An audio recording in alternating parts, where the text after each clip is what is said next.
So we are back with part 2 of the interview with Warren Broadnax. Warren, thank you for being over here. I really appreciate it. Problem. We had a great part 1.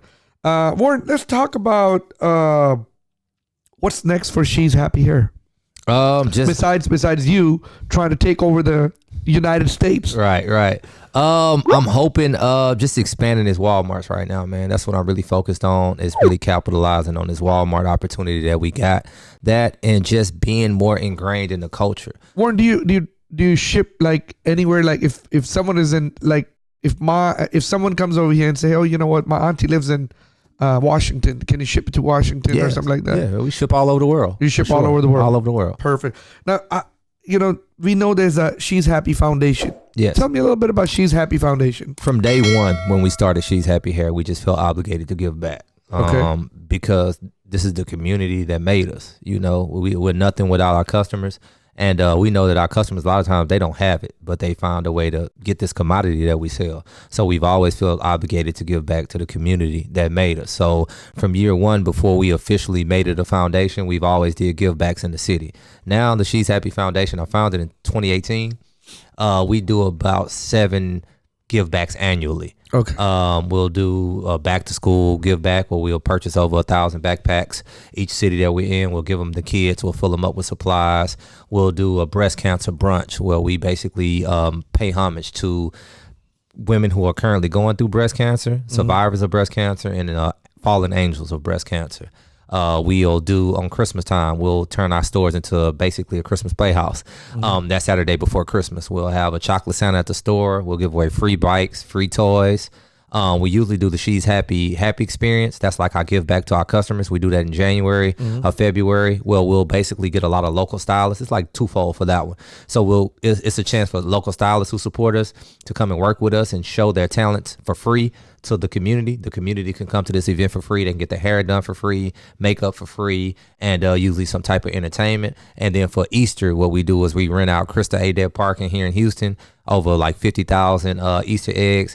And that's basically based around single moms who don't have a place to bring their kids for Easter. You can bring them to She's Happy. Our fun day in the park is what we call it. We provide the Easter eggs, we provide the baskets, we provide the food, just to get that joy back to the community. That's awesome. Now, that's just all self-funded? No, when we got the 501(c), so we usually find some corporate partners that help us out as well. Perfect. Prior to that, it was all self-funded. It was all self-funded. Now, if someone who's here, who's listening to this, and they might want to donate it, do you have like something on your website? I mean, yes, they can go to the She's Happy Foundation.org, or they can go Facebook. You can look up the She's Happy Foundation, and you can donate there. We're always looking for donations, help, volunteers, and everything. It's spelled how? She SHESHAPPY Foundation. Right. Okay, perfect. So She's is SHES. Yes. Right. No apostrophe. No apostrophes. No. Perfect. Now, I know you're a busy man, Warren. I mean, you're saying your day starts at 7:30 a.m. That's what you had told us. Right. And it finishes at 1:30, 2:30, whatever it is. How do you find time for Warren besides after everybody goes to sleep and you're reading for 30, 35 minutes? I mean, during the day, do you sometimes feel overwhelmed and you're like, man, I got to take a little breather? I mean, what do you do? Tell me. How do you find sanity sometimes? Man, working out. Honestly, I think that really helps. Working out for sure. So now that my gym kind of closed, I'm back working out with my trainers at Congo, which when you work out with a trainer, sometimes it's an expense, but they kill you. Yeah. And keep you motivated. Yeah, they keep you motivated, just the energy. And I worked out with my guys. Actually, I just started back working out with them this week. They hit me up Saturday and was like, hey, man, we share motivation all the time. Let's just work out Saturday. Randomly hit me Saturday and like, let's just work out. Shot me an address. And we actually worked out at Tilman Fertitta's house. Oh, wow. Crazy, man. Crazy. So just a motivation to be. And at my team, I make all of my managers read. Did you take a tour of the house? No. I just worked out and got out of there. I was motivated enough just by seeing that. Who was it? Was Tillman in there? His son was there? His son. We worked out with his sons. Work out. Yeah, Patrick works out with my guys. They work out at the. What's the name of the guys?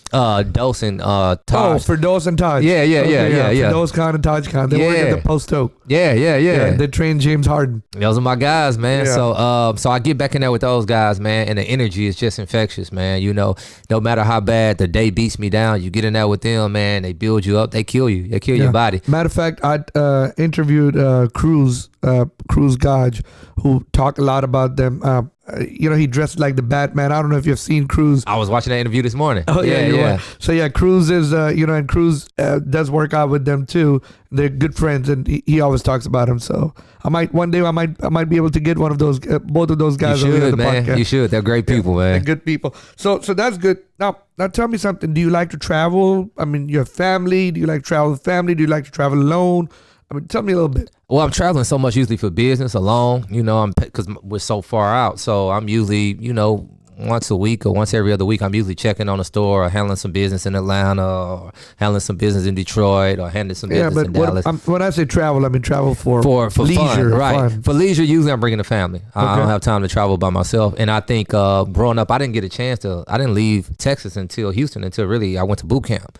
So I'm really big on making those memories for my kids. Yeah. That's one thing I'm big about. So I think this year we went on our family vacation. We went to Malibu. Oh, man, awesome. Man, it was, you went to the beach? Yeah, we went to the beach, man. Now we got the cheapest beach house ever. It was like the cheapest was split on Airbnb. But just for my boys to just see how big the world is.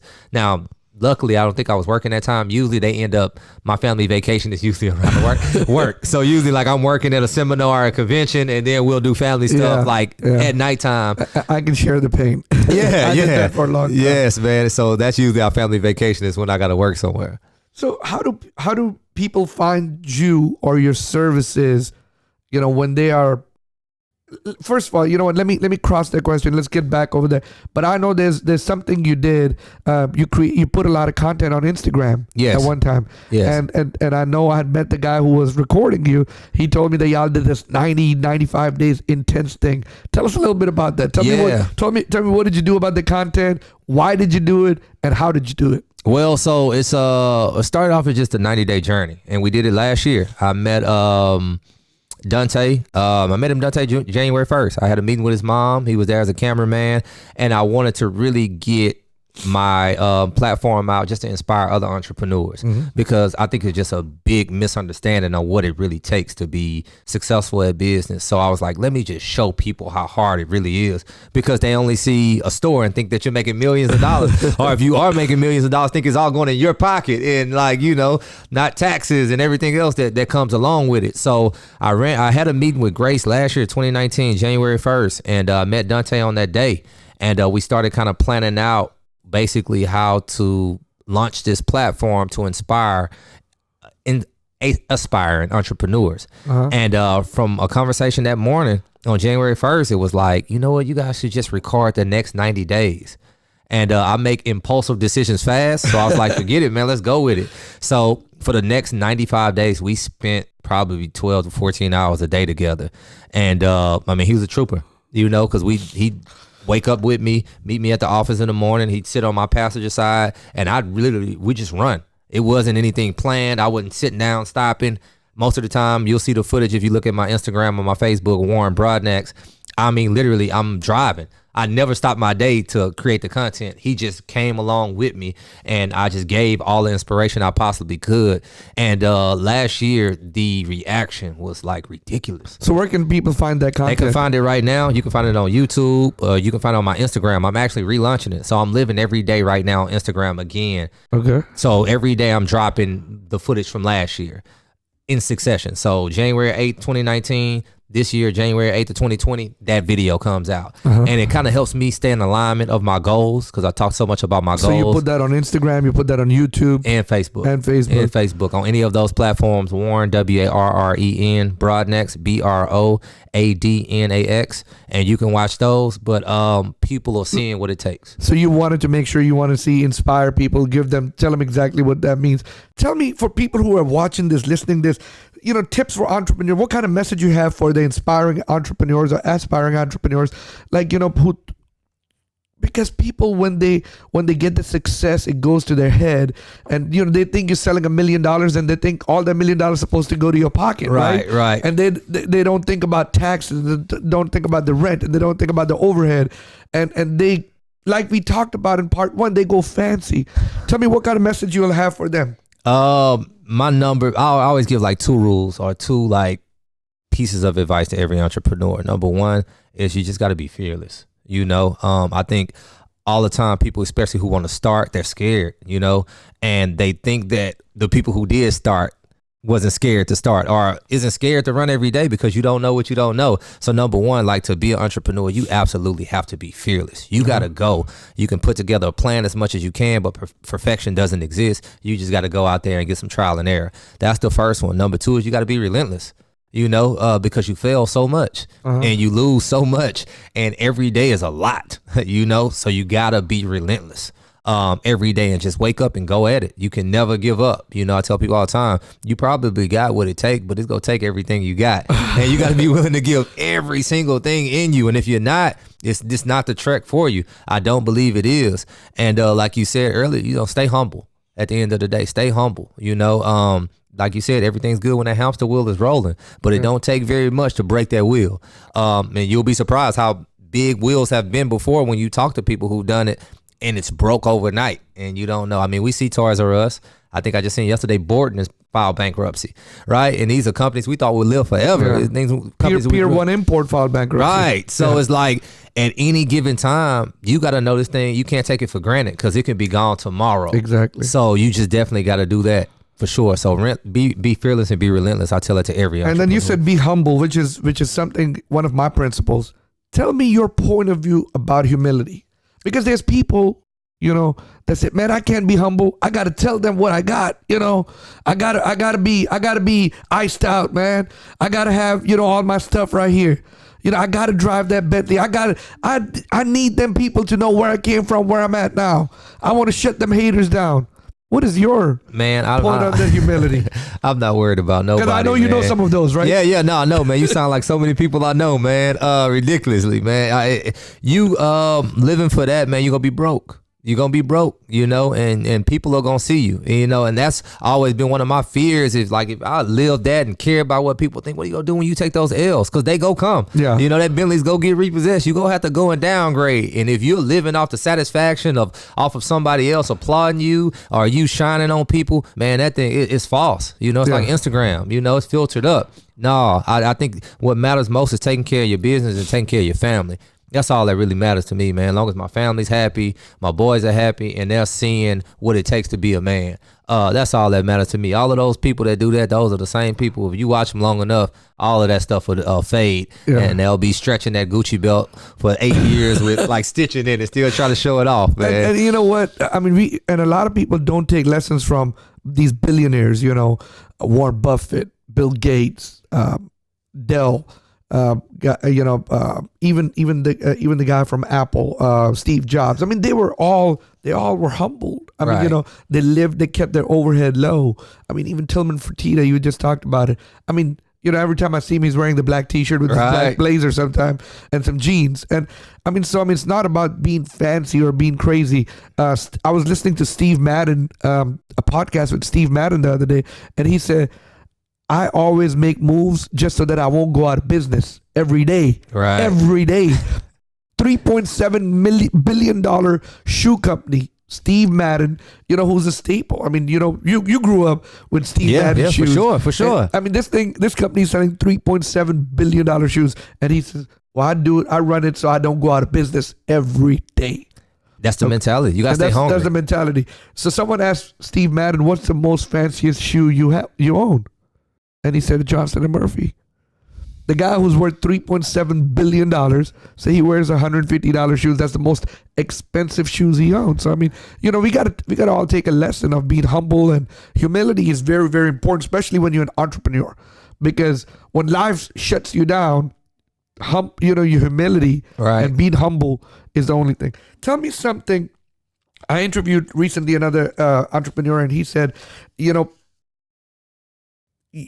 gotta be people. Businesses come, businesses fail. Ventures come, ventures fail. Right. I always believe in money come, money goes. Okay. There's a couple of things that stay for you forever, with you forever.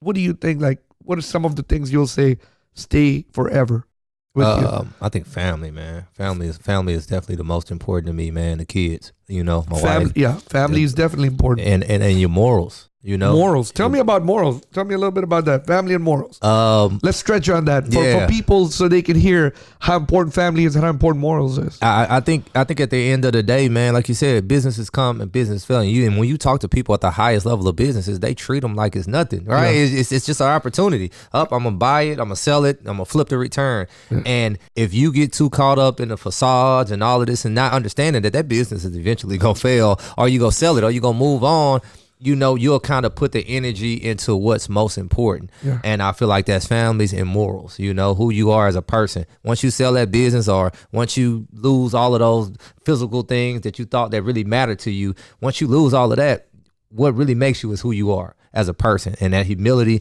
and that morals and how you treat people go a lot longer than anything else. Treat people with respect. Treat people how you want to be treated, because they'll remember how you treated them the first time when you had the money. Exactly. And you want to be treated the same way when you don't have the money. Right. Love that, man. Love that. So tell me, decision making, everyday decision making in Warren Broadnax's life, how do you balance work and family, being partners with another individual, having your team, making decisions in your company, making decisions on what you eat? Where does that come from? Man, I don't know. You got to have some type of moral compass. I think that matters. Anytime with the business, I try my best to get feedback from the team, because I understand that I don't see it all. You know, I was reading I don't know what I was reading, what book I was reading the other day, but it was like the CEO of a company. You never have a full vision of what's going on, because if your company's going, because there's so many different things. So before I'm gonna make a decision with the company, I'm gonna call all my trusted advisors and run it by them and get their input. Of course, I'm the decision maker at the end of the day, but I'm never just gonna, I got the power, I'm gonna make the decision, right? And that's something I had to also learn in marriage. You know, you don't make too many calls without your wife. You know, point blank. Well, over there, it really doesn't matter. Yeah, exactly. And then you're really not the last decision maker at all, anyway. So just again, I guess that goes back to humility. Just respecting everybody around you. And not taking yourself too seriously, you know, and understanding that you don't have it all figured out, and there's so much you can learn from everybody. What drives Warren Broadnax? What wakes him up in the morning and say, "Let's get out of the house and let's go to work"? Being better, just being better. Just understanding that my kids watch what you do, not what you say. So I gotta live it. When is enough enough?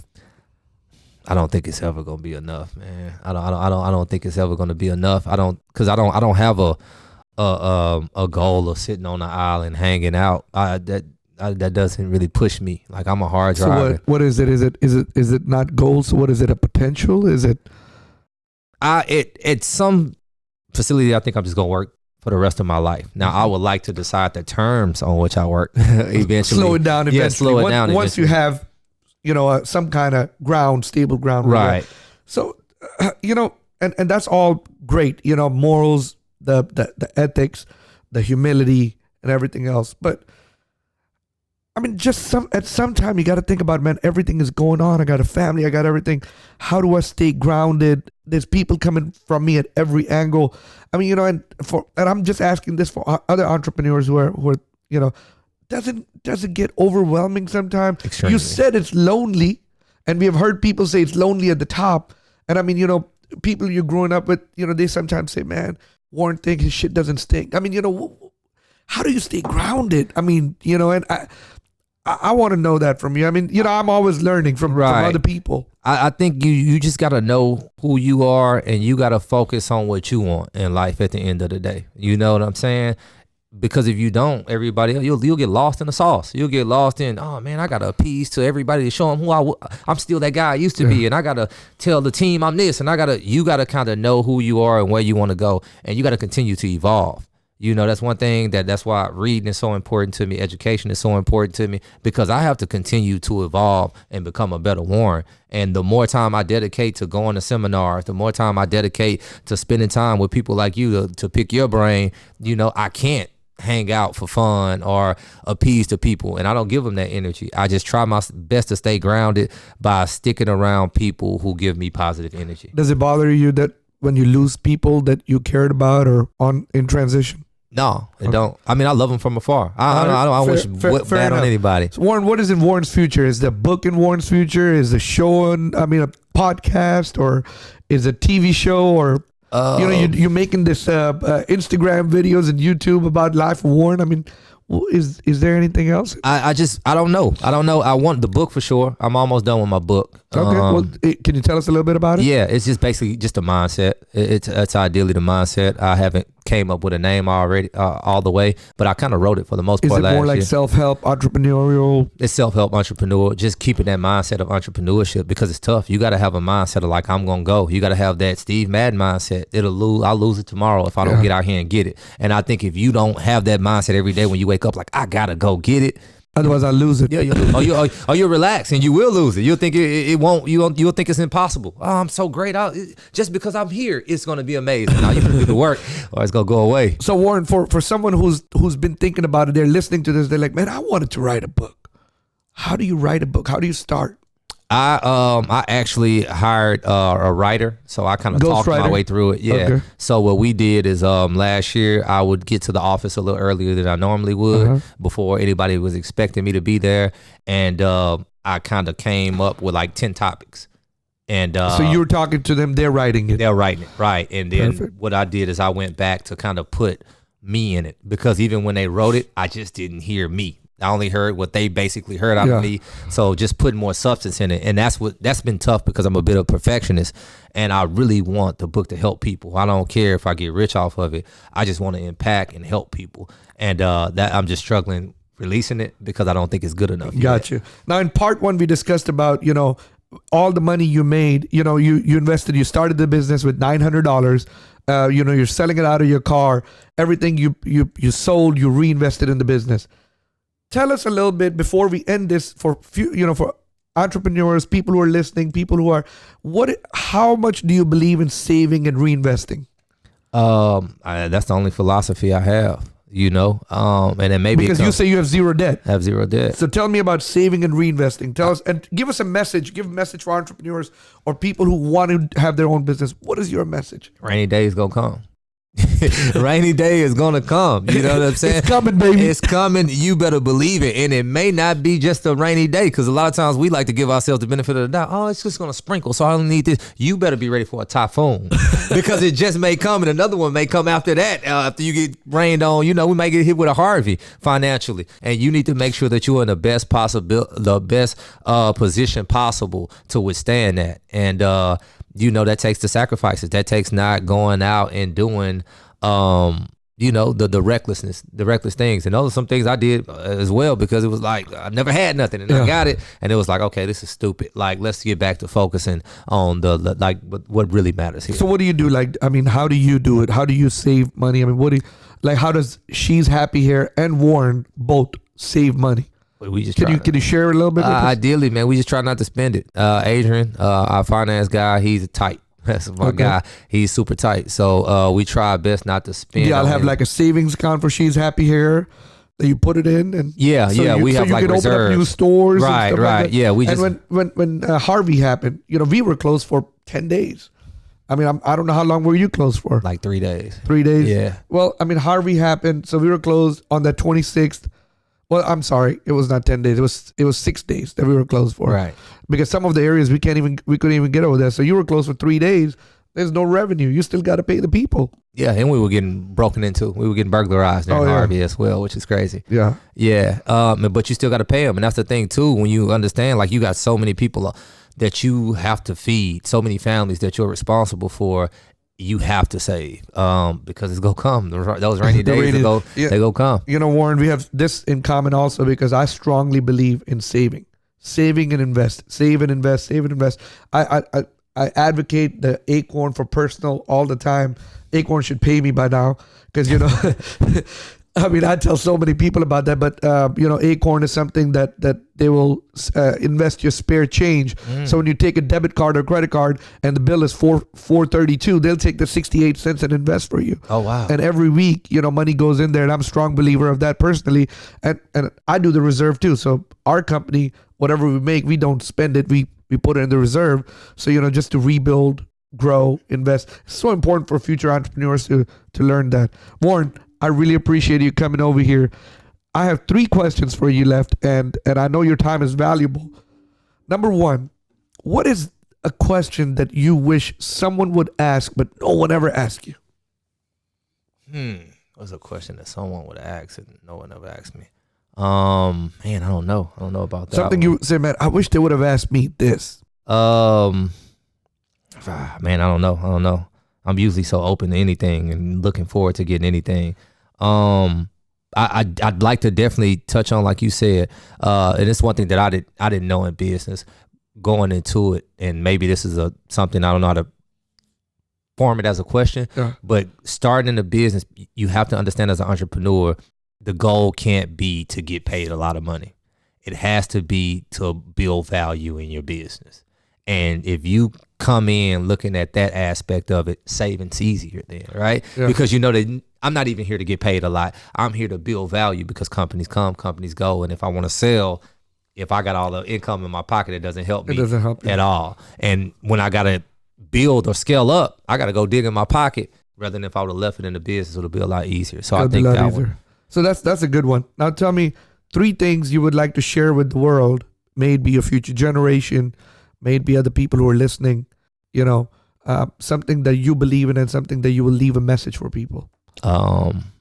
Inspire people. That's number one. Okay, just, number one is just inspire people, man. Show love. I think that's easy. I don't care what you're in. If you inspire people and you show love, I'm a firm believer that it'll come back to you. Number 2 is self-accountability. Self-accountability. I think you always got to be looking at yourself in every situation. Try my best not to point fingers at people, because in any problem I have in business and life, if I look long enough, it's my fault. Yeah. So I think self-accountability is big, and I know a lot of days people just want to kind of point and blame on everybody. Always be accountable for yourself. And number 3 is always evolve. You just evolve, and you always need to get better. You should not be the same person you were last year. I just don't believe in that. You should be better physically. You should be smarter. And you should learn from all the losses that you took. I love it. Inspire people, show love, self-accountability. You are the one to blame, account for yourself and evolve. Yeah. Continue evolving. Man, that is awesome. That's great. That's powerful. You just heard it from Warren Broadnax. Powerful, powerful messages. Warren, thank you for coming over here. I really appreciate it. Thanks for taking the time from your busy day. And guys, this one was a great one for you to hear.